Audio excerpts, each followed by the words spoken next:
পঞ্চম ক শাখাৰ সমূহ ছাত্ৰক মোৰ ফালৰ পৰা মই শুভেচ্ছা জনাইছোঁ।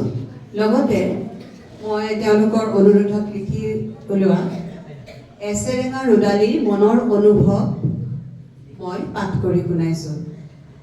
আজি বিশ্বায়নৰ যুগত বিশেষকৈ শিশুসকলৰ অভিৰুচি সলনি হৈছে। স্বতঃস্ফূৰ্তভাৱে খেল ধেমালি কৰা মানসিকতাও ক্ৰমে হ্ৰাস পাইছে।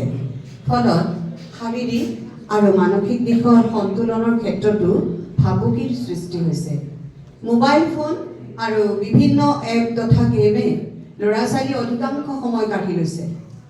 ফলস্বৰূপে তেওঁলোকৰ বিদ্যায়তনিক ক্ষেত্ৰত সকলো দিশৰ সুষমভাৱে উৎকৰ্ষ সাধন যে হোৱা নাই, সেয়াই আমাৰ দৰে শিক্ষকবৃন্দক চিন্তান্বিত কৰি তুলিছে।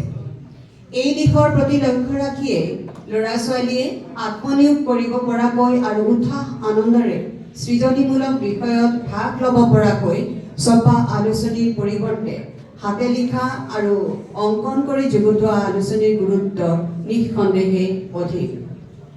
অপৰিপক্ক যদিও শিশুসুলভ মনোভাৱেৰে কৰা এই কৰ্মৰাজি সমাজৰ বাবে এক যোগাত্মক দিশ।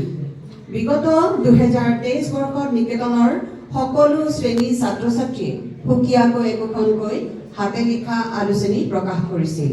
ইয়াৰ দ্বাৰা আকৃষ্ট হৈ পঞ্চম ক শ্ৰেণীৰ ছাত্ৰ ছাত্ৰীসকলে আগ্ৰহ প্ৰকাশ কৰাৰ বাবে আমি নিজেও উৎসাহিত হ'লোঁ আৰু তাৰেই ফলশ্ৰুতিত এই এছেৰেঙা ৰুদালি।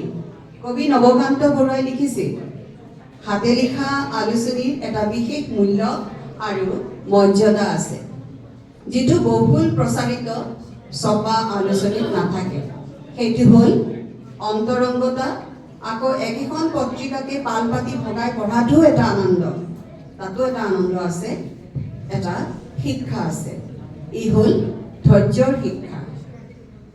মা বাগদেৱীৰ ওচৰত প্ৰাৰ্থনা জনাইছোঁ, ভৱিষ্যতে এই সাৰস্বত যাত্ৰা অব্যাহত ৰাখি এই পাতৰ পৰাই একোজন সাহিত্যিক কবিৰ জন্ম হওক, তাৰেই কামনা কৰিলোঁ।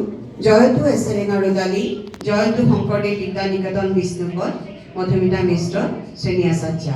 এইখিনিতে মই এটা কথা ক'ব খুজিছোঁ।